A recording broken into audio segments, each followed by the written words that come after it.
Bonjour, je suis Abdoul Mbaye, je suis dans l'émission Politics.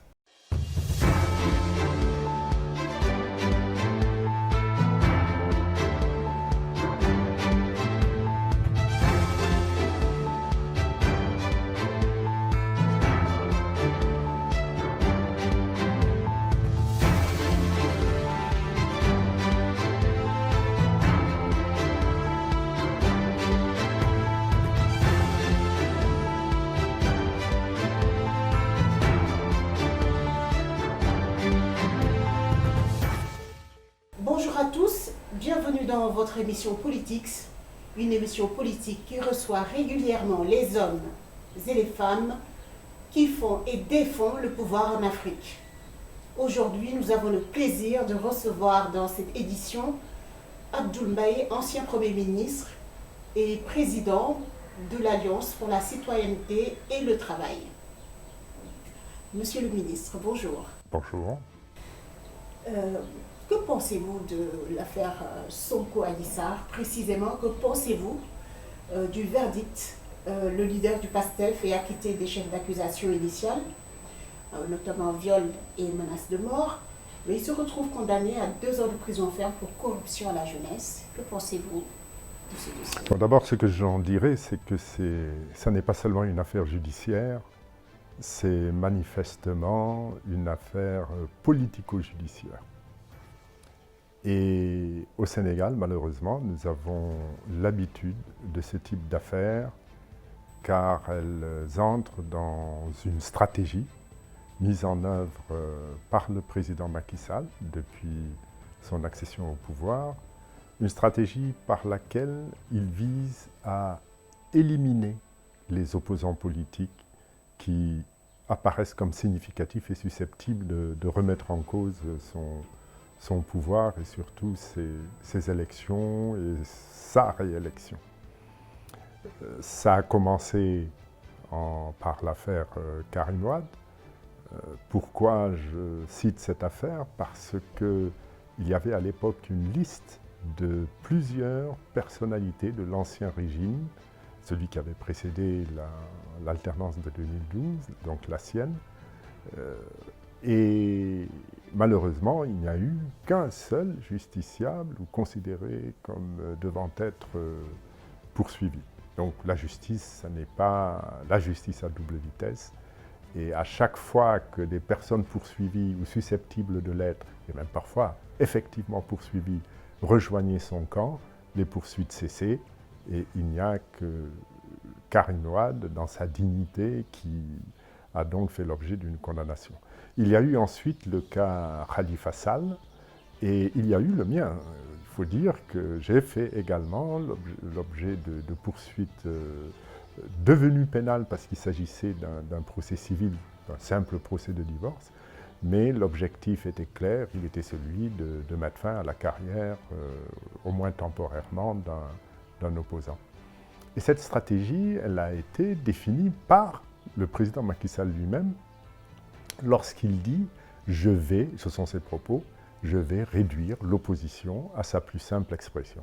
Alors il le fait par les voies judiciaires, mais il le fait également par l'achat de conscience, il faut dire les choses, puisqu'il est fréquent au Sénégal de constater des opposants rejoindre le camp du président Macky Sall contre, en tout cas c'est la partie au moins visible, contre des fonctions importantes à ses côtés.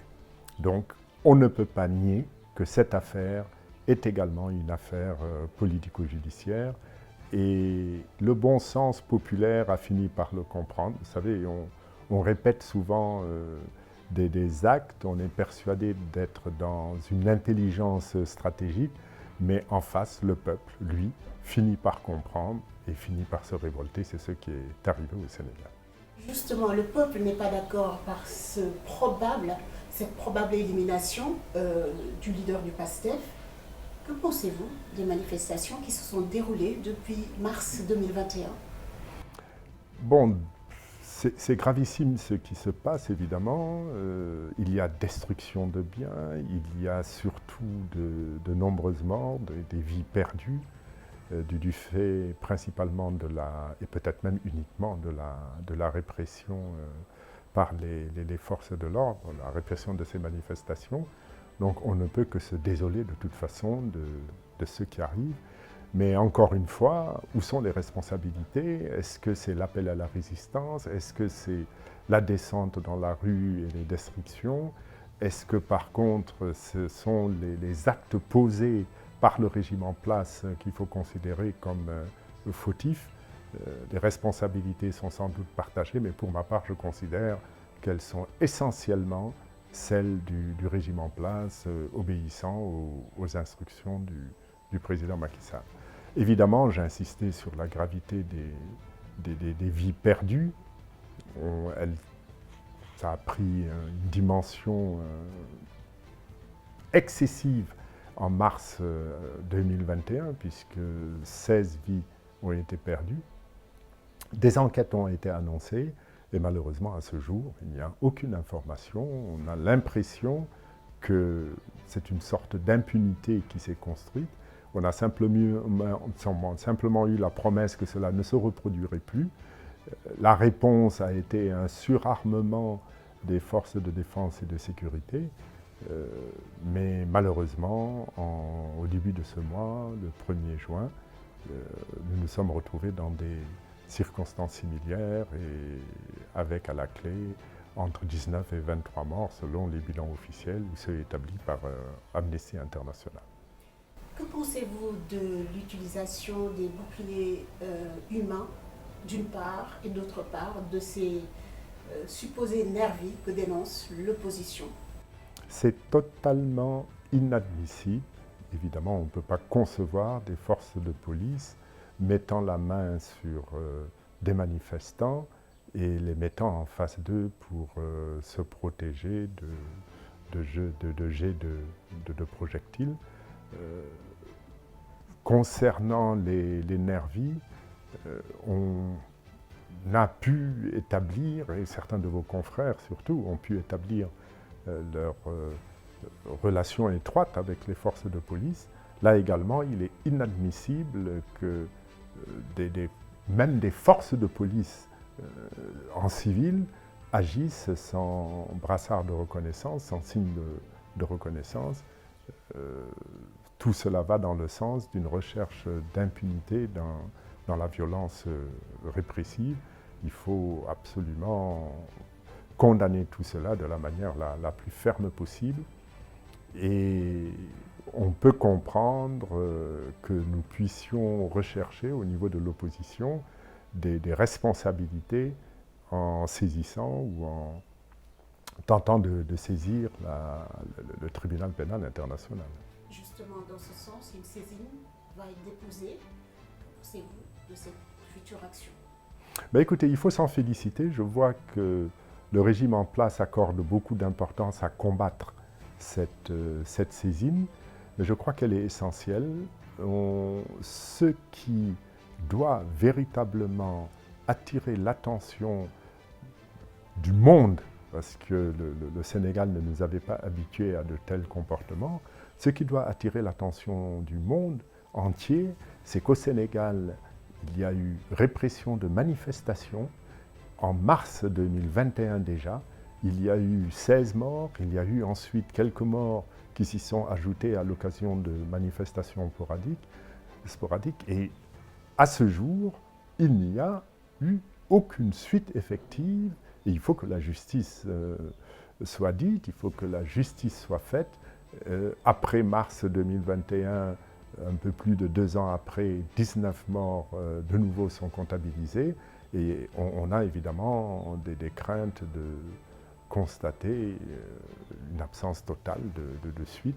Donc il est normal, lorsque la justice locale, nationale n'est pas en mesure de trouver des coupables, ou des suspects, au moins des suspects, peut-être des coupables et de les punir, il faut offrir aux hommes et aux femmes, aux familles, la possibilité de voir justice être rendue par des instances internationales.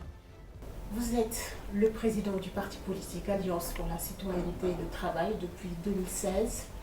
Quels sont les principes de ce parti?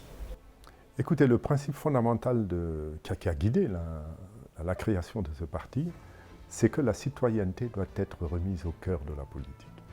Nous considérons qu'au Sénégal, et peut-être sans aucun doute au niveau de l'ensemble de l'Afrique, la politique est devenue politicienne, en ce sens qu'elle fonctionne pour elle-même, elle fabrique des politiciennes et des politiciens professionnels qui font de la politique un métier, qui attendent de la politique la promotion sociale, l'enrichissement surtout en Afrique. Et malheureusement, cela est cause, responsabilité de la situation dramatique que vivent les populations africaines en termes d'absence de développement, en termes d'absence de progrès. Et nous avons considéré, fort d'ailleurs de notre expérience personnelle, alors que nous n'étions pas engagés en politique, mais nous avons travaillé à proximité de cette dernière, puisque nous avons occupé des fonctions de Premier ministre au Sénégal, nous avons considéré qu'il était important d'ouvrir les consciences des Sénégalais sur la nécessité de pouvoir faire la différence entre cette politique politicienne et la vraie politique qui se met, elle, au service de la gestion de la cité et de l'intérêt général.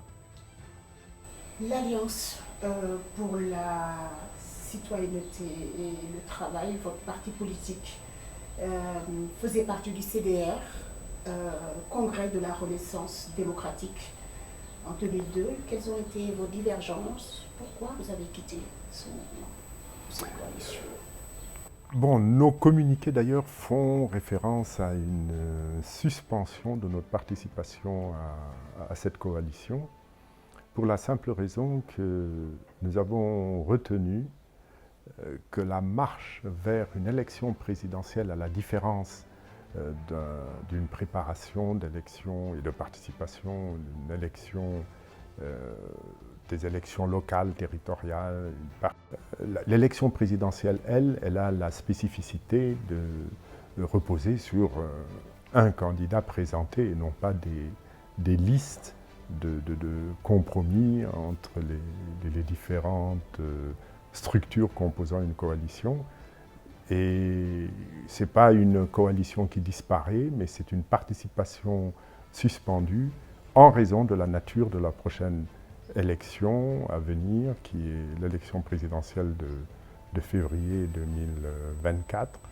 Et il est possible par contre que très vite après le premier tour, la coalition se remette en place, d'une part pour soutenir le candidat de l'opposition qui sera probablement présent au second tour, et d'autre part préparer les élections législatives qui sans aucun doute auront lieu de manière anticipée en juillet 2024, donc de la même année.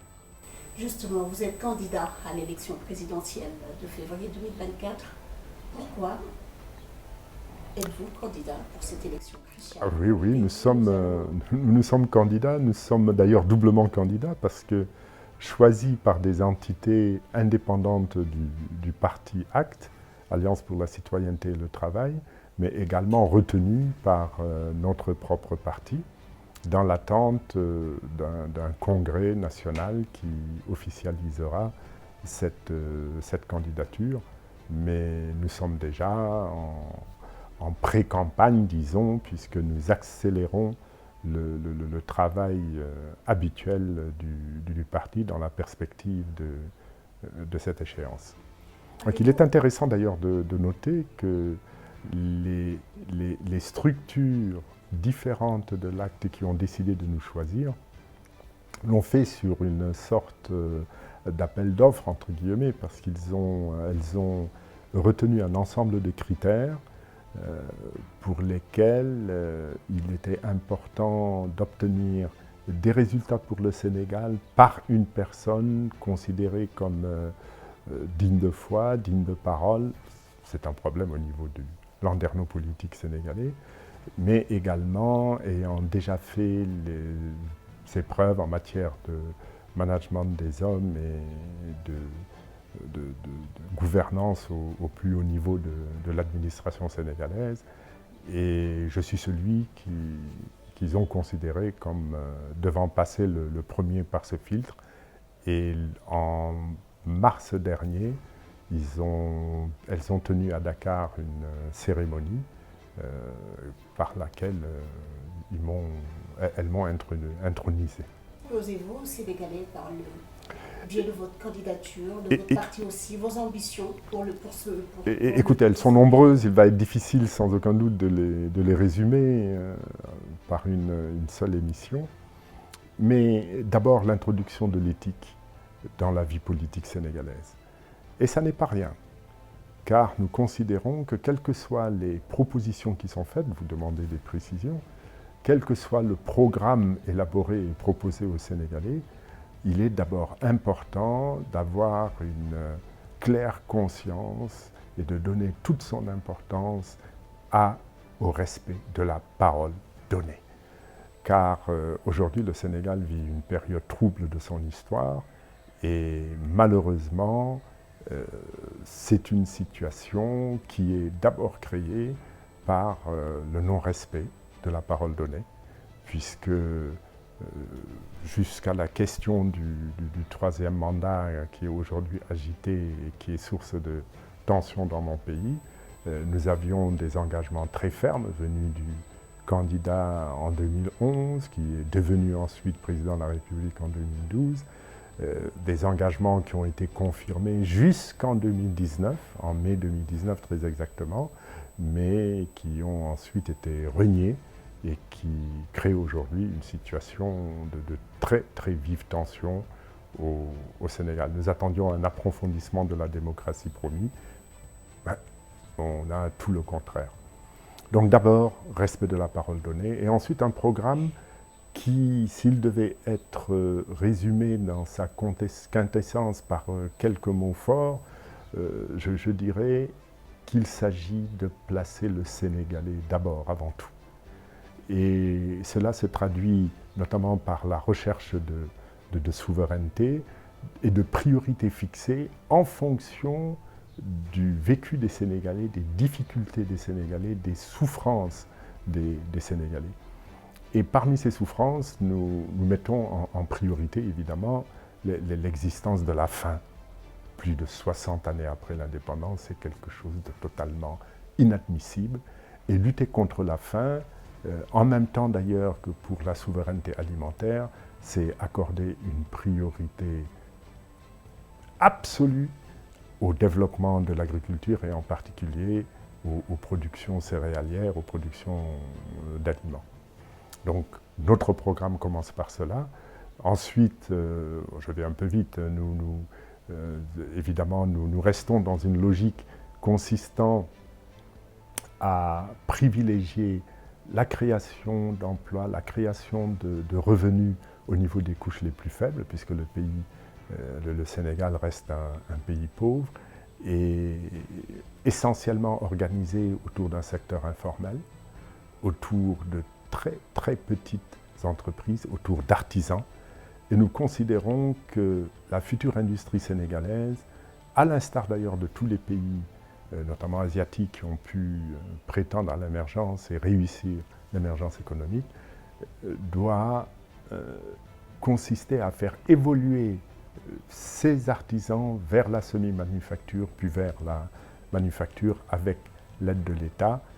Et à ce moment-là, après avoir créé des revenus dans les campagnes et également du pouvoir d'achat supplémentaire dans les villes par une baisse des prix des denrées alimentaires, on créerait du revenu dans les villes par l'importance à accorder au soutien et au développement de l'artisanat. Évidemment, on ne ferme pas la porte à tout ce qui est moderne, tout ce qui est service moderne.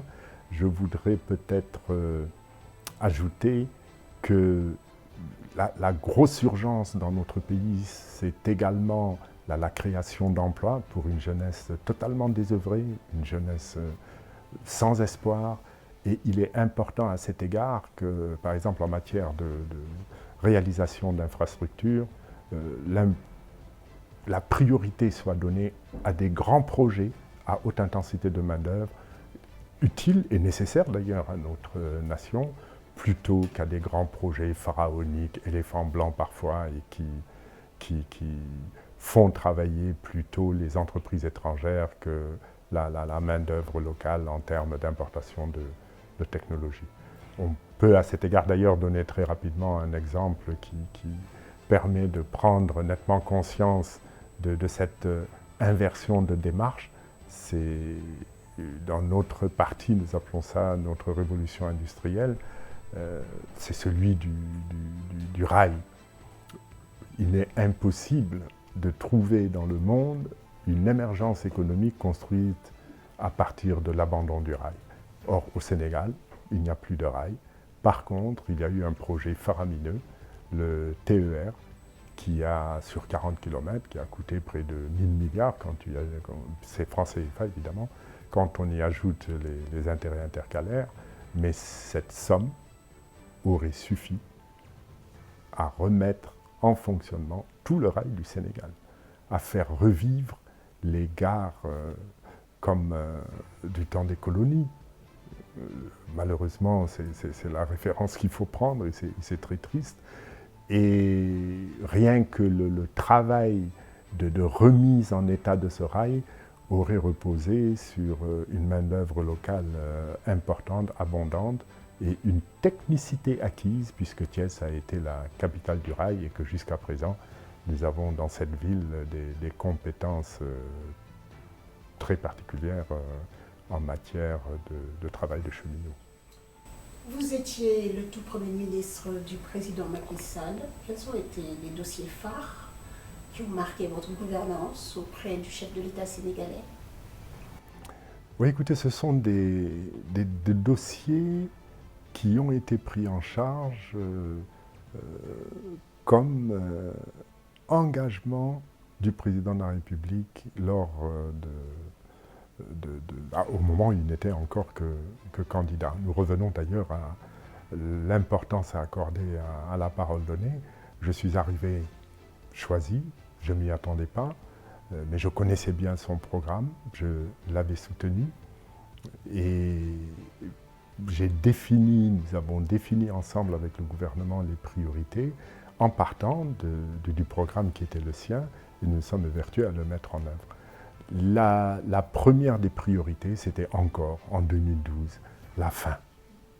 Trouver des solutions à la faim, mais sous forme d'aide humanitaire en attendant le projet agricole. Et ça fait plaisir de pouvoir porter la réussite avec évidemment le gouvernement que je dirigeais, de distribution de vivres, d'une aide internationale en direction de près de 900 000 Sénégalais qui souffraient de la faim. Nous avons ensuite tout de suite pu relancer l'agriculture et elle a été la source d'un doublement de la croissance économique du Sénégal entre 2011 et 2012.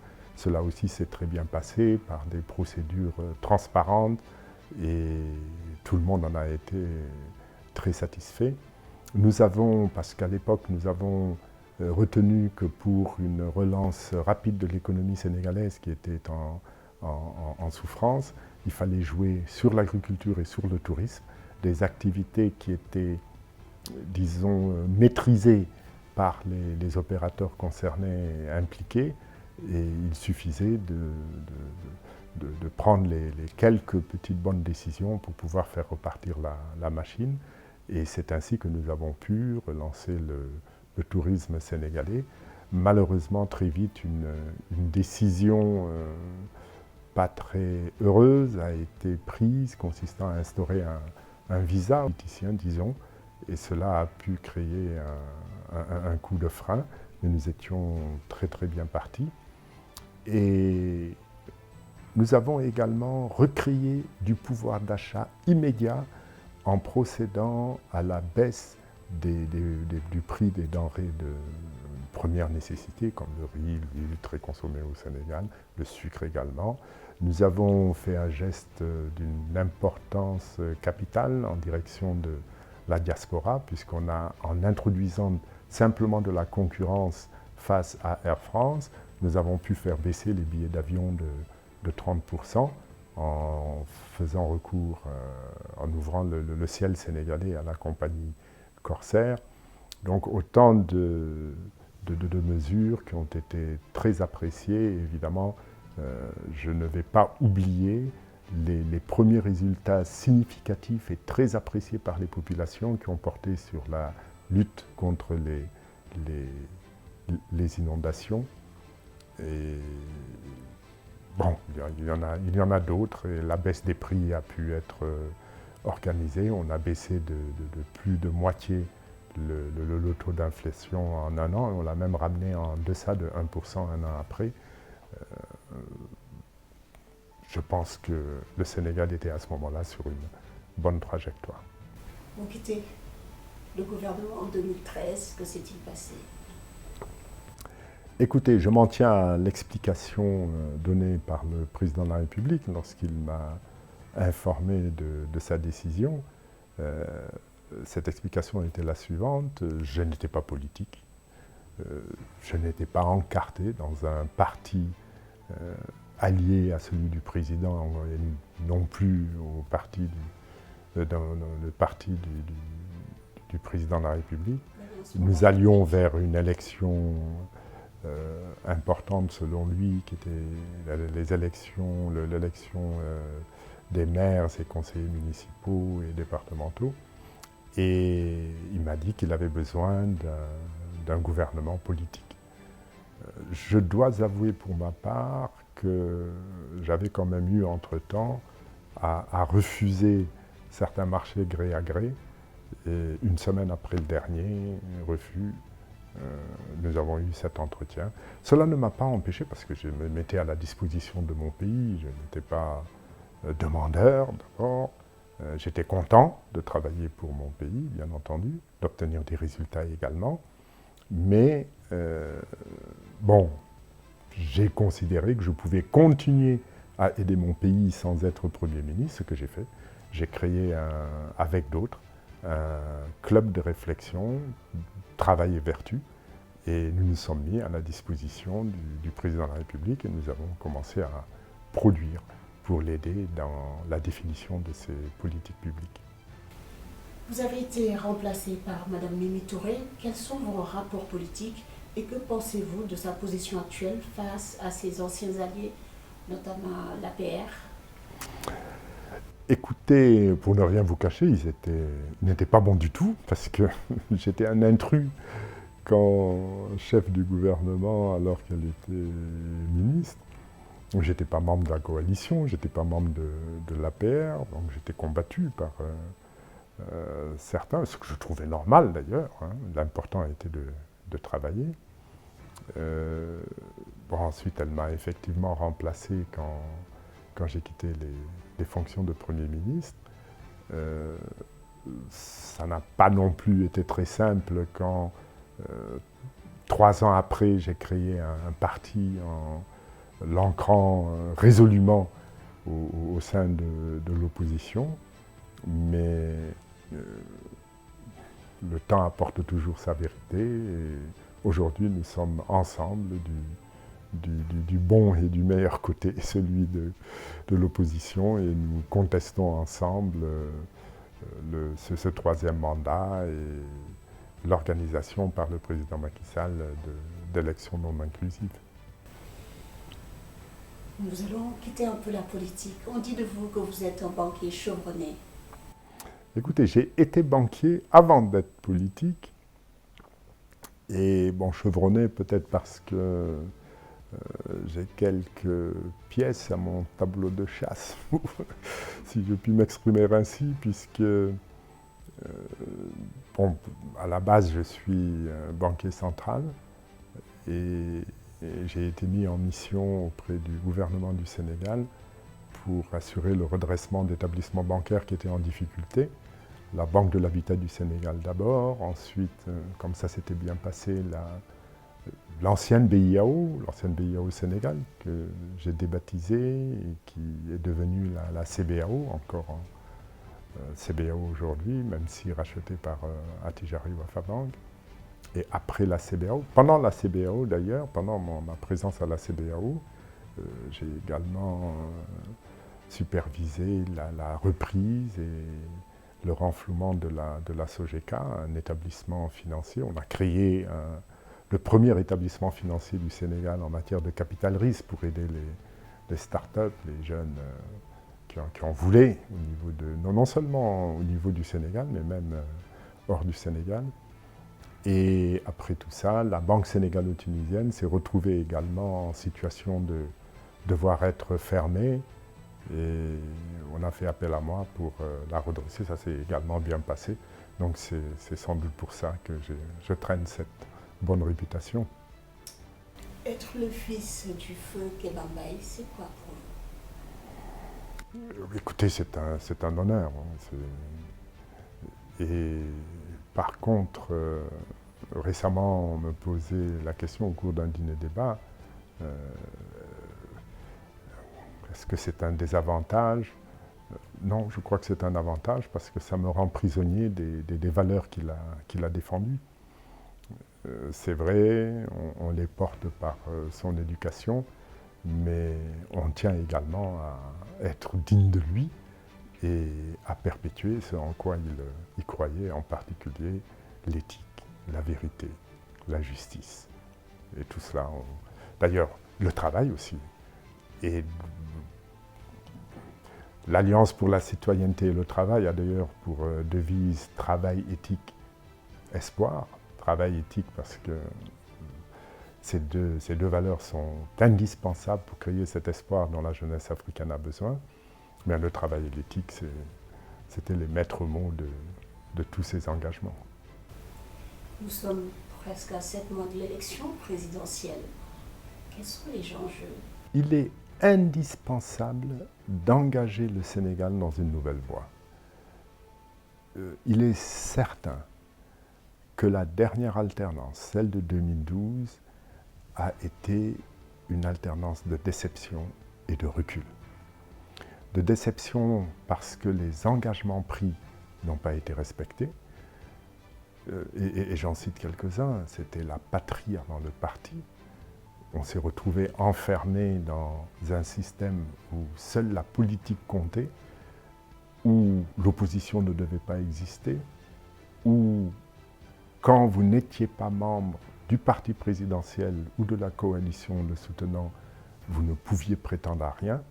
Quand vous êtes dans l'opposition, même vous réunir pose problème. Trouver une salle est devenu particulièrement difficile et parfois même des réunions à l'intérieur des sièges des partis politiques ont été interdites.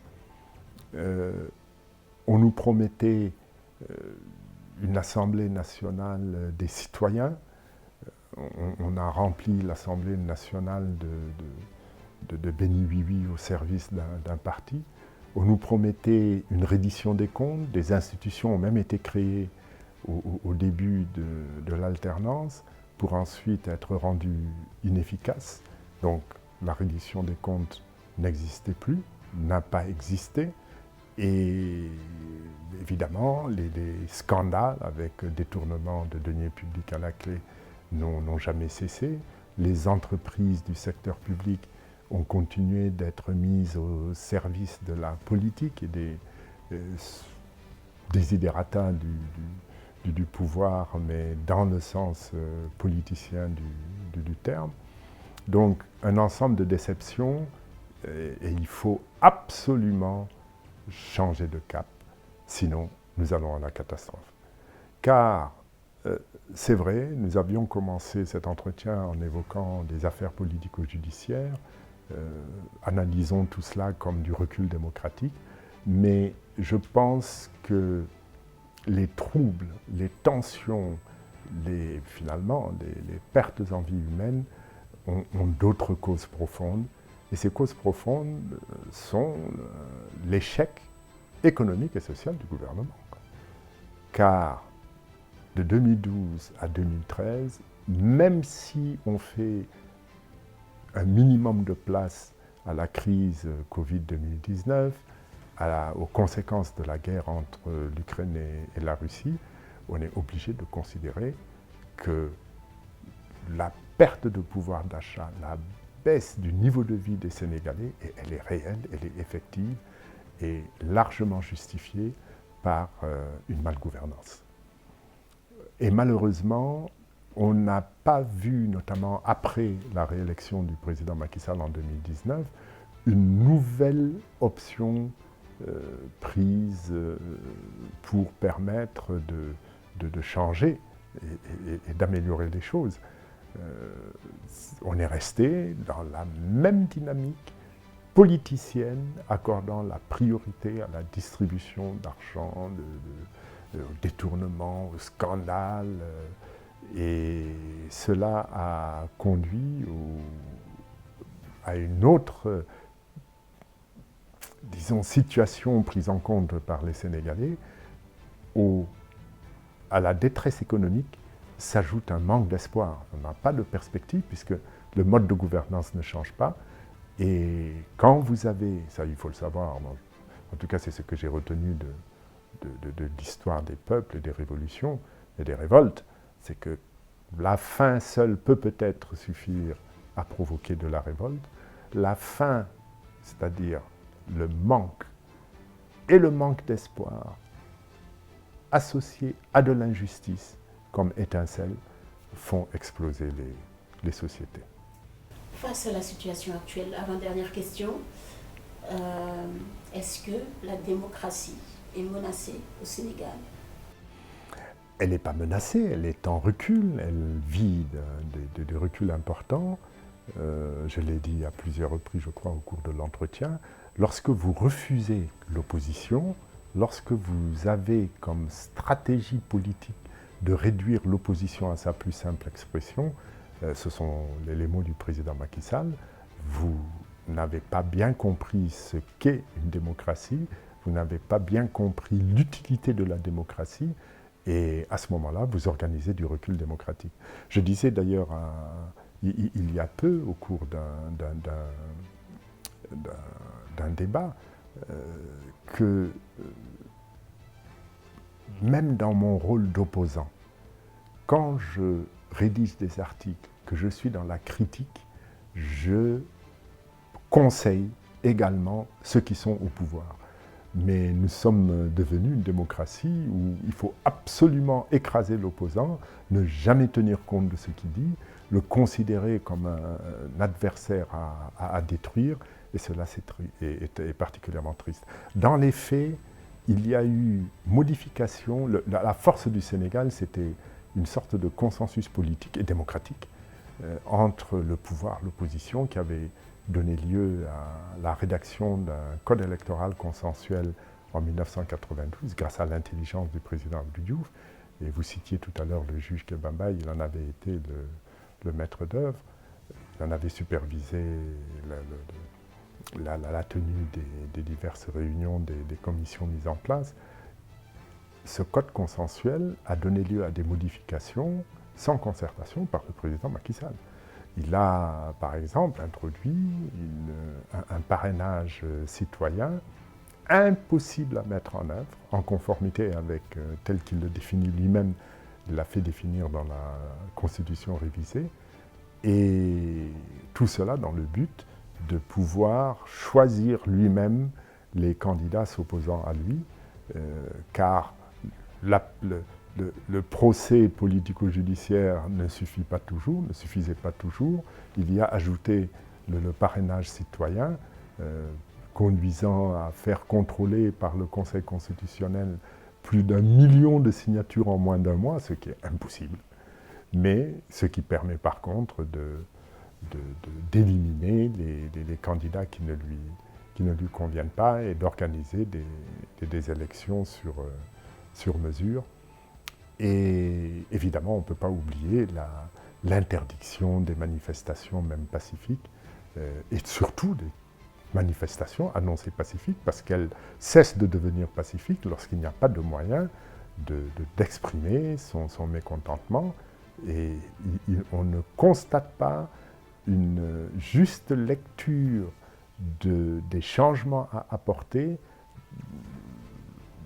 par appréciation des fortes mobilisations qui se créent. Le Force 2024, F24, s'est créé en regroupant des mouvements syndicaux, citoyens, politiques de l'opposition, et a tenu une première manifestation monstre. On n'avait jamais vu ça à Dakar. Je crois que c'était un signal fort, mais cela n'a pas empêché de laisser l'État sous la direction de Macky Sall dans sa dynamique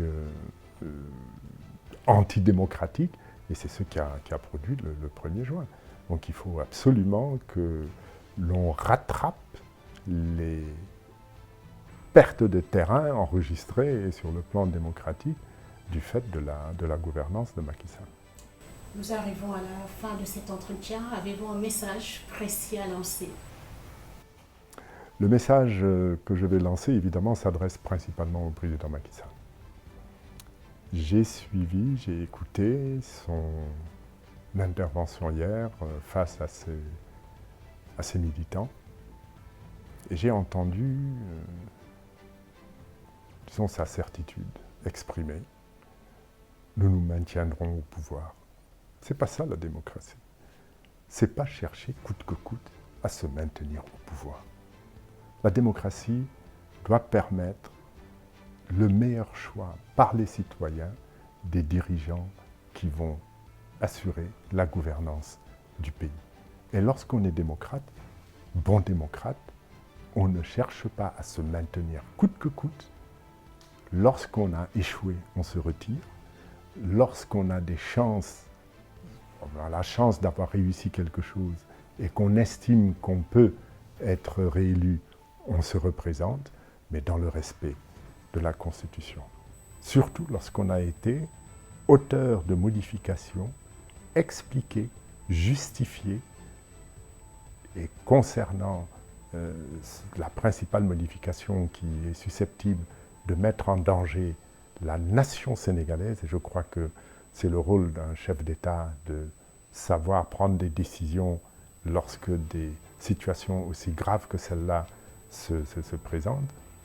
Et il faut donner du respect à son peuple, il faut respecter sa constitution, il faut respecter sa parole, et dans le sens où, c'est vrai, certains juristes reconnaissent même à la parole d'un chef d'État une valeur juridique, au-delà de celle morale et éthique, mais il ne peut pas aujourd'hui expliquer aux Sénégalais qu'il les a appelés à un référendum pour rendre intangible la logique du double mandat sans possibilité d'en avoir un troisième, et ensuite